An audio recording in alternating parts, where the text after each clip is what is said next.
नमस्कार, मैं हूं विजय मानगे और आज खास मुलाकात में एक ऐसी शख्सियत से आपको मिलवाने जा रहे हैं जो उस पार्टी से जुड़े हुए हैं जो धूमकेतु की तरह 2013 में भारत के लोकतंत्र में छा गई थी और ये थी आम आदमी पार्टी। आम आदमी पार्टी के संस्थापक सदस्यों में से एक और दिल्ली कैबिनेट मिनिस्टर और मध्य प्रदेश के प्रभारी गोपाल राय जी हमारे साथ मौजूद हैं। गोपाल जी, बहुत स्वागत है आपका। और सबसे पहले मैंने जैसे जिक्र किया कि आम आदमी पार्टी एक ऐसी पार्टी है जिसे लोगों ने कल्पना भी नहीं की थी कि 2013 में इतना धमाकेदार इलेक्शन दिल्ली में जीतेगी और सरकार बनाएगी। लेकिन उसके बाद आज 8 साल हो गए हैं। एक जर्नी के तौर पर, एक राजनीतिक दल की जर्नी के तौर पर आप कैसे देखते हैं? आप संस्थापक सदस्यों में से भी एक हैं। देखिए, भारतीय राजनीति में जितनी भी पार्टियां पैदा हुई, चाहे वो कांग्रेस हो या भारतीय जनता पार्टी हो, इनको राष्ट्रीय पहचान और राष्ट्रीय विकल्प बनने में सालों साल लगे। मेरे ख्याल से पहली पार्टी है जो आज दिल्ली में पुनः प्रचंड बहुमत की सरकार बना चुकी है। पंजाब के अंदर विपक्ष की पार्टी है। अभी गुजरात का चुनाव हुआ और वहाँ पर लोगों ने कई जगहों पर कांग्रेस को छोड़ करके और आम आदमी पार्टी का को एक विकल्प बनाया। कई सारे राज्यों में लोकल बॉडीज़ के चुनाव में लोग उसका समर्थन कर रहे हैं। और अभी आगामी जो विधानसभा के चुनाव हो रहे हैं उसमें पंजाब, गोवा, उत्तर प्रदेश और उत्तराखंड, इन 4 राज्यों में भी पार्टी तैयारी कर रही है। तो मुझे लगता है कि संगठन के स्तर पे, सरकार के स्तर पे और उससे भी बड़ी बात एक उम्मीद के स्तर पे, जिस तरह से दिल्ली के अंदर एक ईमानदारी के साथ काम की राजनीति की शुरुआत हुई है, वो कहीं ना कहीं उसको लेकर के देश के अंदर हर जगह जो भी परिवर्तन चाहता है उसके लिए एक विकल्प के रूप में, एक रोल मॉडल के रूप में आम आदमी पार्टी का जो काम है वो दिखता है। और मुझे लगता है कि अगर हम एक पूरी हिस्ट्री में देखें तो ये एक किसी पार्टी के लिए बहुत बड़ी उपलब्धि है। बिल्कुल सही कहा आपने कि एक विकल्प के तौर पर तो उभरी है। लेकिन जैसे दिल्ली में लोगों ने विकल्प के तौर पर बीजेपी और कांग्रेस को खारिज कर दिया और अब लगातार दूसरी बार आपने सरकार बनाई, वैसा दूसरे राज्यों में क्या लोगों के मन में आम आदमी पार्टी को लेकर थोड़ा सा भरोसा नहीं रहा? ये ज़रूर बात है कि अभी लोकल इलेक्शन में गुजरात में बहुत अच्छा किया आम आदमी पार्टी ने, तो लोगों को एक समझ में आ ज़रूर रहा है। लेकिन मध्य प्रदेश की बात करें, छत्तीसगढ़ और बाकी जो उत्तर भारत के राज्य हैं, तो ऐसा आप क्या देखते हैं कि लोग जो हैं अभी भी थोड़ा सा जुड़ाव महसूस नहीं कर पा रहे? अलग अलग राज्यों की अलग अलग परिस्थितियां हैं। जैसे मध्य प्रदेश की हम बात करें तो मध्य प्रदेश में लंबे समय से भारतीय जनता पार्टी की सरकार थी और उसके जो प्रबंधन था, उसकी जो नीतियां थीं, उससे लोग परेशान थे, बदलाव चाहते थे। लोगों को ये बात लगी कि शायद आम आदमी पार्टी मध्य प्रदेश में अभी उतनी मजबूत नहीं है, इसलिए पूरी ताकत कांग्रेस को जिताने में लगाई जाए। और सब लोग जो बदलाव चाहते थे उन्होंने कांग्रेस का समर्थन किया।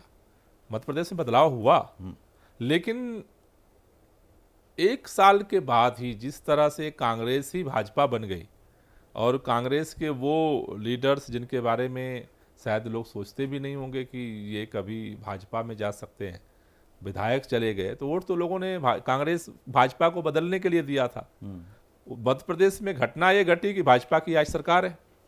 तो वो बड़ा तबका जो बदलाव चाहता है, जिसको उम्मीद थी कि शायद कुछ नया होगा, वो निराशा के दौर में है। और ऐसे में जब कांग्रेस भाजपा ज्वाइंट फ्रंट बन गए, ये नहीं पता कि कल कांग्रेस को किसको हम वोट देंगे और वो कल भाजपा का बन जाएगा। ऐसे में जो लोग भी परिवर्तन चाहते हैं, बदलाव चाहते हैं, उनके लिए आम आदमी पार्टी निश्चित रूप से एक विकल्प के रूप में मध्य प्रदेश में अब दिखने लगी है। लेकिन आपको कितना ऐसा उम्मीद लगती है कि चूंकि दिल्ली मॉडल की चर्चा होती है और आम आदमी पार्टी की सरकार ने एक अच्छा मॉडल खड़ा किया है, वो मॉडल न लोकल बॉडी इलेक्शंस में कामयाब होगा? क्या कहकर, क्या बताकर? चूंकि बीजेपी की सरकार है, उसके पास अपने एक विज़न है, उसकी अपनी एक स्टाइल है, कांग्रेस भी यहाँ सत्ता में रही है। आपके पास क्या रहेगा? देखिए, मुख्य तौर पर जो नगर निगम का चुनाव है लोकल बॉडी का, उसमें 3 बिंदुओं पे हम फोकस करेंगे।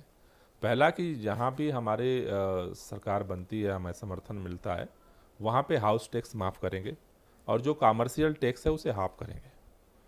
दूसरी जो पॉइंट है कि नगर निगम की या लोकल बॉडी की जो सबसे बड़ी जिम्मेदारी होती है साफ़ सफाई।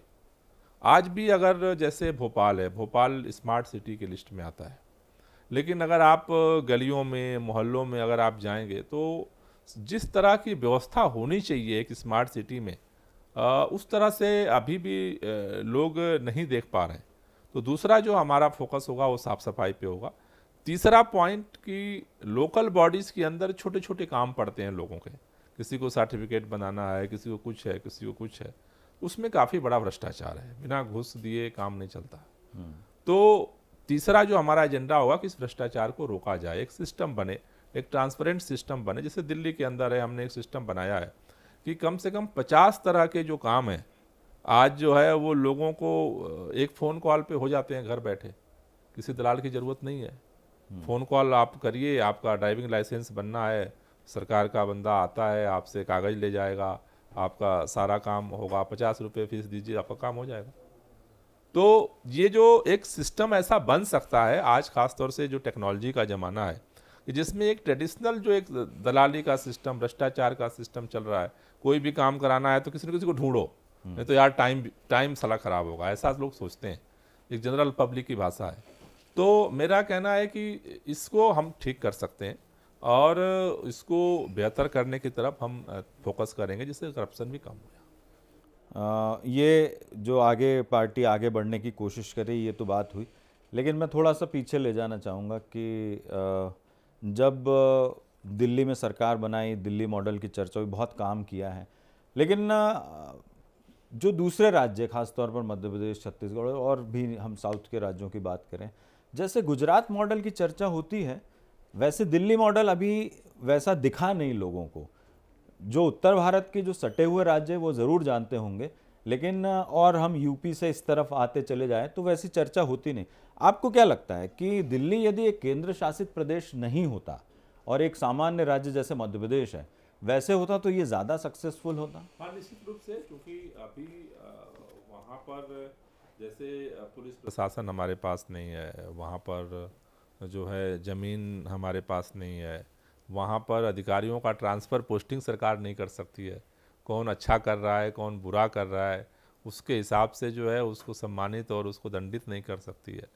तो केंद्र शासित राज्य होने का चूँकि कई तरह के व्यवधान तो हैं, लेकिन मैं ये कहना चाहता हूँ कि जो आज के समय में जो फुल स्टेट हैं, जिस तरह से हमारे यहाँ अभी मैं देख रहा था बजट प्रस्तुत हुआ है जी, तो हमारी जो आबादी है दिल्ली की 2 करोड़ की है, उत्तर प्रदेश की आबादी जो है लगभग 20 करोड़ की है।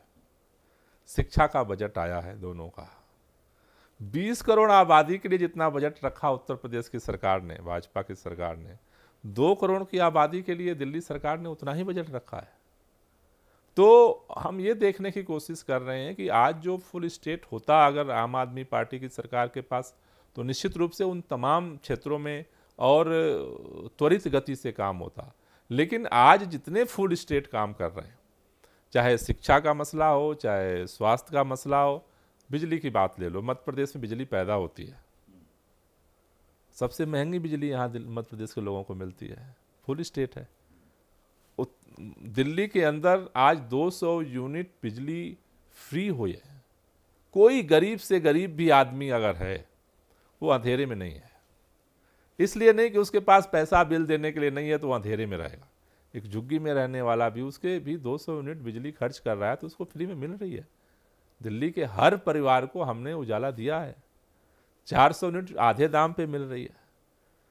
पानी जो है 20,000 लीटर पानी हर व्यक्ति को गारंटी के साथ दिया जा रहा है। पानी एक बेसिक ज़रूरत है। तो मुझे लगता है कि वो एक व्यवधान तो है, लेकिन विजन सबसे बड़ी बात है।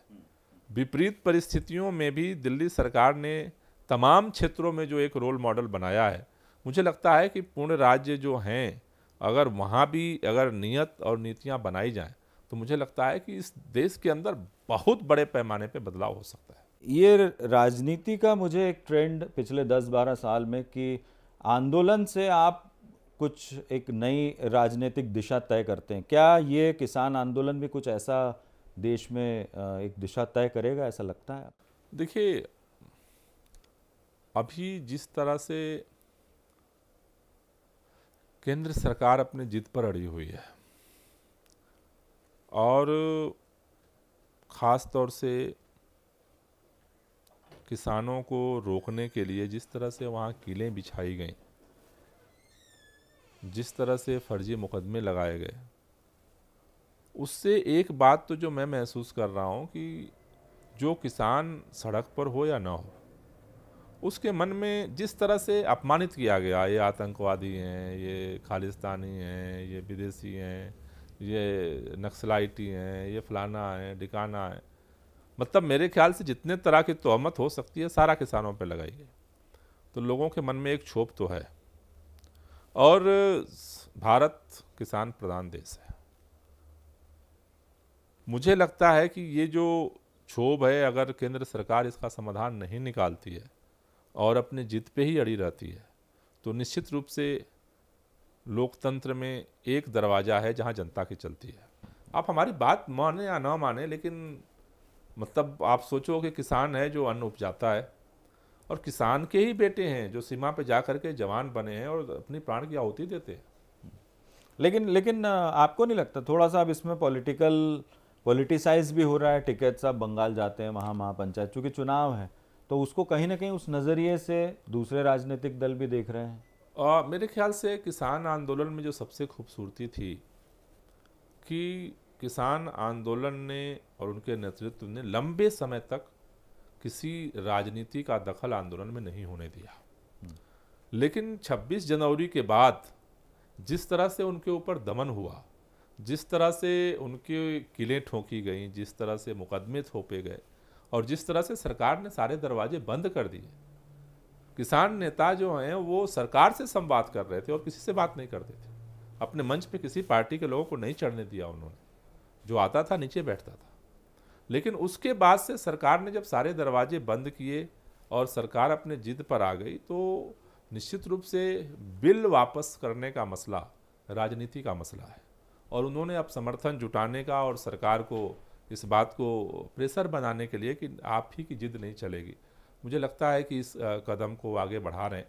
जहाँ तक मेरा मानना है कि कुछ मीडिया रिपोर्ट्स के आधार पर मैं ये कह सकता हूँ कि सरकार का ये मानना है कि यदि हम वापस लेंगे तो फिर ऐसे हर संगठन या जिसे भी बिल से आपत्ति हो, जिसे भी कानून से आपत्ति हो, हर कोई प्रेशराइज करेगा। तो ये मैसेज नहीं जाना चाहिए। मेरे ख्याल से जिस तरह से किसान सड़क पर है, ये आज़ादी के बाद, और या मैं यूं कहूं कि भारतीय स्वतंत्रता संग्राम के दौरान भी किसान कभी इस तरह से आकर के मोर्चेबंदी नहीं किया।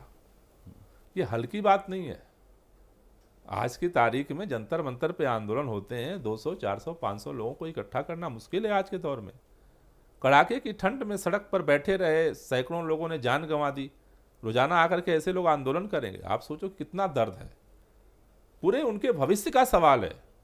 सरकार जिस तरह से हल्के में ले रही है, मतलब मुझे इस बात पर अफसोस है कि वो शायद जमीन का आकलन नहीं कर पा रही है। लेकिन दावा ये भी है कि कुछ राज्यों के किसान हैं, पंजाब के खास तौर पर, हरियाणा के और यूपी के कुछ बॉर्डर के किसान, बाकी पूरा देश साथ में नहीं है। पूरे देश के किसानों ऐसा दावा बीजेपी। पूरे देश के किसानों को तो पहले से ही बर्बाद किया जा चुका है।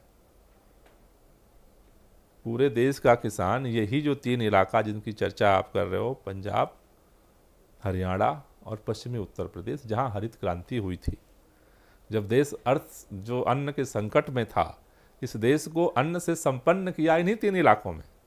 तब किसी ने नहीं पूछा कि ये 3 इलाके ये क्यों ऐसा कर रहे हैं, पूरा देश तो नहीं कर रहा। वहां पर एक सिस्टम बना, वहां पर किसान जो है किसानी से अपना परिवार चला पाता है।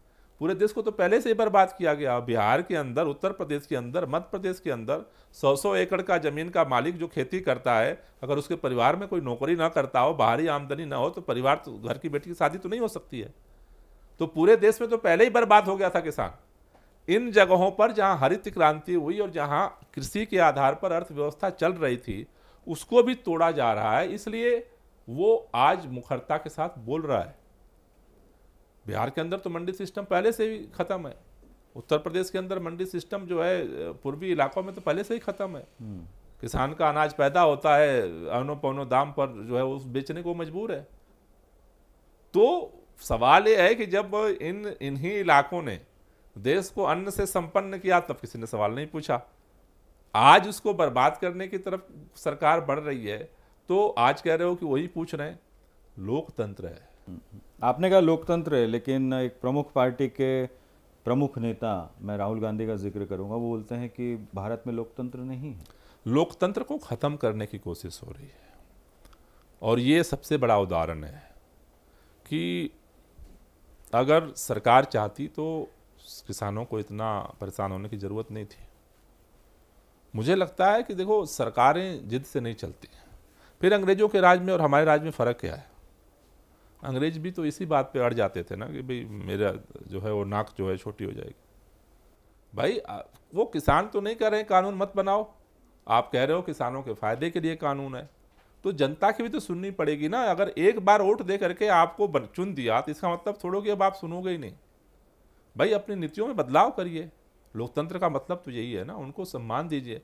आप दो काम कर रहे हो, कह रहे हो मेरी चलेगी और तुम्हें मैं बदनाम कर दूंगा। लेकिन मैं इस बात को बहुत विनम्रता से कहना चाहता हूं, सारे 3 तिकड़म आज फेल हो चुके हैं। सारे बदनाम करके आंदोलन को तोड़ने के जितने तरह के हथकंडे होते हैं सारी आजमा चुकी सरकार, और वो काम नहीं आ रहे हैं। तो मुझे लगता है कि देश में एक नए तरह का अंडर करेंट पैदा हो चुका है, और मैं आपसे कहना चाहता हूं कि ये अंडर करेंट दीर्घकालिक परिणाम लाएगा अगर सरकार नहीं चेतती है तो।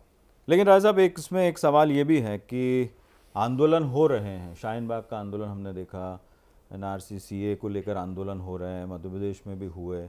लेकिन कहीं ना कहीं एक परसेप्शन ऐसा भी है कि आंदोलन होते हैं जब चुनाव के आसपास, और जब चुनाव खत्म हो जाते हैं आंदोलन खत्म हो जाता है। मेरे ख्याल से किसान आंदोलन अभी खड़ा हुआ है, तो लोकसभा चुनाव तो बहुत दूर है। आंदोलन किसानों ने नहीं खड़ा किया, बिल सरकार ने बनाया। सरकार अगर बिल नहीं थोपती तो आंदोलन नहीं होता। तो मेरा तो सोचना उल्टा है कि अभी स्थितियां धीरे धीरे गंभीर होती जा रही हैं। जिस तरह से बेरोजगारी की स्थिति काफ़ी बढ़ रही है, बहुत ही गहरी स्थिति, संकट में अर्थव्यवस्था जा रही है, और केवल बातों से समाधान उसका नहीं निकलने वाला। मजदूरों के जितने श्रम कानून थे उसको कटेल किया जा रहा है। पहले से ही मतलब एक मानवीय जीवन जीना मुश्किल काम था, कब किसको निकाल दिया जाएगा, कब क्या होगा कुछ पता नहीं। 80% जो काम करने वाले लोग हैं अनिश्चितता के दौर में जीते हैं। और अब जिस तरह से किसानों के साथ हुआ है, मुझे लगता है कि धीरे धीरे देखिए चीज़ें अब एक व्यापक दायरे की तरफ बढ़ रही हैं। जब देश हमारा गुलाम था, ईस्ट इंडिया कंपनी का राज था, तो छोटी छोटी लड़ाइयाँ पहले भी चली, लेकिन धीरे धीरे वो एक व्यापक लड़ाई बन गई 1857 आते आते। आज टेक्नोलॉजी का ज़माना है, तो मुझे लग रहा है कि पूरे देश के अंदर एक अलग अलग तबके अलग अलग तरीके से लड़ रहे हैं, जीत नहीं पा रहे हैं, लेकिन कहीं ना कहीं एक असंतोष एक व्यापक परिधि को दायर कर रहा है। लेकिन फंडिंग हो रही है, इस तरह के भी एलिगेशन लगते हैं। मेरे ख्याल से ये सब जो पार्टियां कोई भी काम, चाहे एक व्यक्तिगत हो, सामाजिक हो या राजनीतिक हो, वो आर्थिक सहयोग के बगैर तो नहीं चलता। अगर किसी गलत फंडिंग हो रही तो सरकार उस पर कार्रवाई करे। मैं आपको फिर से मध्य प्रदेश और छत्तीसगढ़ की, चूँकि आप छत्तीसगढ़ के भी प्रभारी हैं, आपने इलेक्शन विधानसभा चुनाव भी लड़ा आम आदमी पार्टी ने, लेकिन जैसा आपने खुद ही जिक्र किया कि एक विकल्प तो चाहती थी जनता, लेकिन वो विकल्प के तौर पर आप खुद को पेश नहीं कर पाए।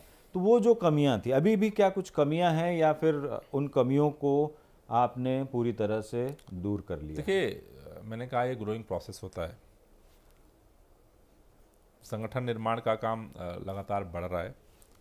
पिछले चुनाव में मेजर फैक्टर जो था वो ये था, भाजपा को हटाओ, और उसमें निश्चित रूप से लोगों को लगा कि भाई कांग्रेस को एक मौका दो। पॉलिटिकल जो एक सोच थी ये हावी रही लोगों पे, लेकिन मध्य प्रदेश में तो बदल ही गया, सारा सिनेरियो भी बदल गया। तो मुझे लग रहा है कि चीज़ें धीरे धीरे बदल रही हैं और उसका जो है असर लगता है कि इन राज्यों में भी आगे दिखेगा। जो यहाँ के प्रदेश अध्यक्ष हैं कांग्रेस के, कमलनाथ जी, पूर्व मुख्यमंत्री भी रहे, वो कहते हैं कि मुकाबला कांग्रेसियों का बीजेपी से नहीं है, बीजेपी के कार्यकर्ता से है, क्योंकि बीजेपी एक कैडर बेस्ड पार्टी है, कांग्रेस कैडर बेस्ड पार्टी नहीं है। आम आदमी पार्टी अपने संगठन को किस तरह से देख रही है? क्या वो कैडर बेस रहेगी या फिर कुछ एक अलग मॉडल पेश किया जाएगा? देखिए, आम आदमी पार्टी का जो ग्रोथ है, चूंकि भाजपा और आरएसएस ने एक लंबे समय से 1925 से काम हो रहा है, एक लंबा समय मिला कैडर बिल्डिंग के लिए। कांग्रेस का भी कैडर था, लेकिन धीरे धीरे वो बदला और मनी और मसल पावर और गुट और ये सब चीज़ें डेवलप हुए। आम आदमी पार्टी वॉलेंटियर्स के साथ साथ जनता की ताकत से पैदा हुई है, क्योंकि जनता को बदलाव चाहिए था और जनता ने बदलाव किया। तो कैडर से ज़्यादा जनता का रोल रहा है आम आदमी पार्टी को पैदा करने में और उसको बढ़ाने में।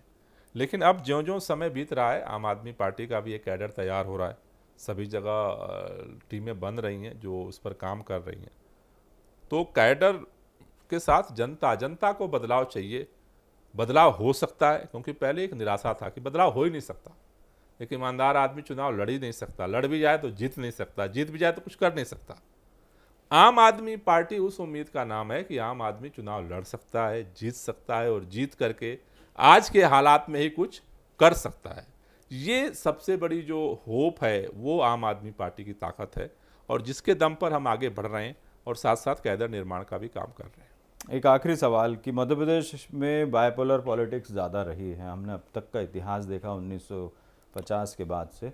बहुत सारे दलों ने कोशिश ज़रूर की, जो सीमावर्ती ज़िले हैं वहाँ पर ज़रूर थोड़ी सी कामयाबी मिली, लेकिन यहाँ के लोगों की मानसिकता बायपोलर है।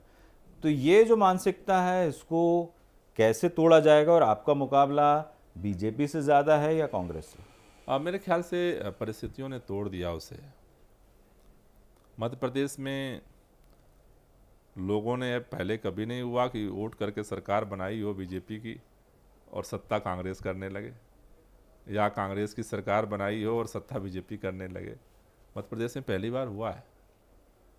मध्य प्रदेश के युवाओं ने ये सच है कि सिंधिया जी को एक देखते हुए बड़ा व्यापक समर्थन कांग्रेस को किया, लेकिन जिस तरह से उनके विधायक और पूरे देश में 150 से ज़्यादा विधायक, लगभग कांग्रेस के चुने हुए विधायक भाजपा में जा चुके हैं। तो अब तो वो पोल खत्म हो रहा है, अब तो ज्वाइंट फ्रंट काम कर रहा है। तो दूसरी तरफ तो अब जनता को अपना पोल बनाना है। अगर उसे अपने बदलाव चाहिए, ज़िंदगी में बेहतरी चाहिए, स्कूल अस्पताल ठीक करना है, तो बिजली पानी चाहिए, तो अब जनता को अपना पोल बनाना है। आम आदमी पार्टी निश्चित रूप से, जैसा मैंने कहा कि कांग्रेस भाजपा के बाद एक नेशनल लेवल पे, एक सोच के स्तर पे, एक समर्थन के स्तर पे, एक विकल्प के स्तर पे देश के अंदर देखी जा रही है। तो जो लोग परिवर्तन चाहते हैं उनके लिए एक बेस्ट चॉइस आम आदमी पार्टी है। और मैं मध्य प्रदेश के युवाओं से भी कहना चाहता हूं कि कल मान लो कांग्रेस को जिता भी देते हैं तो वो कितने दिन कांग्रेस में रहने वाले हैं उनका तो कुछ पता नहीं है, तो कोई फर्क तो पड़ता नहीं है। तो अगर भाजपा को और उनके शासन तंत्र को और उनकी जो गलतियां हैं, कमियां हैं, उसको ठीक करना है, तो उनके सामने आम आदमी पार्टी इस चुनाव में एक मजबूत विकल्प प्रस्तुत कर रही है। और मैं आपके माध्यम से मध्य प्रदेश के युवाओं से अपील करना चाहता हूं कि केवल राजनीति को गाली देने से काम नहीं चलेगा। आइए, मोर्चा संभालिए और लोकल लेवल पे अपने अपने यहाँ एक रोल मॉडल बनाइए। निश्चित रूप से फिर वो मध्य प्रदेश में एक बड़े बदलाव का रास्ता खोलेगा। तो जिम्मेदारी लेनी पड़ेगी। यानी आप भी मानते हैं कि बीजेपी से ज़्यादा मुकाबला है आम आदमी पार्टी? नहीं, निश्चित रूप से बीजेपी से, नगर निगम में तो बीजेपी से ही मुकाबला होना है। बहुत बहुत शुक्रिया गोपाल राय साहब हमसे बातचीत करने के लिए। तो ये दिल्ली सरकार के कैबिनेट मंत्री और मध्य प्रदेश के प्रभारी गोपाल राय, और जिनका साफ तौर पर कहना है कि आम आदमी पार्टी एक विकल्प के तौर पर मध्य प्रदेश में उभर सकती है। और जिस तरीके से मध्य प्रदेश में पिछले 1-1.5 साल में जो राजनीतिक परिस्थितियां बदली, उससे काफ़ी ज़्यादा उम्मीदें आम आदमी पार्टी की बढ़ गई है। और हाल ही में जो लोकल बॉडी इलेक्शन गुजरात के हुए हैं, उसमें धमाकेदार अपनी आमद दर्ज करवाई है, उससे और ज़्यादा उम्मीदें आम आदमी पार्टी को बनती नज़र आ रही है। राष्ट्रीय राजनीति के बारे में भी गोपाल राय साहब ने बेबाकी से अपनी बात कही है और कहीं ना कहीं केंद्र सरकार का जो रवैया है उस पर सवाल ज़रूर उठाए हैं। और ये भी कहा है कि लोकतंत्र चूँकि देश में अब वैसा नज़र नहीं आ रहा जैसा होना चाहिए। लोकतंत्र तो है, लेकिन लोकतंत्र को ख़त्म करने की धीरे धीरे कोशिश की जा रही है। तो खास मुलाकात में आज इतना ही। अगली बार किसी और शख्सियत के साथ आपसे रूबरू करवाएंगे। तब तक मुझे दीजिए इजाज़त। नमस्कार।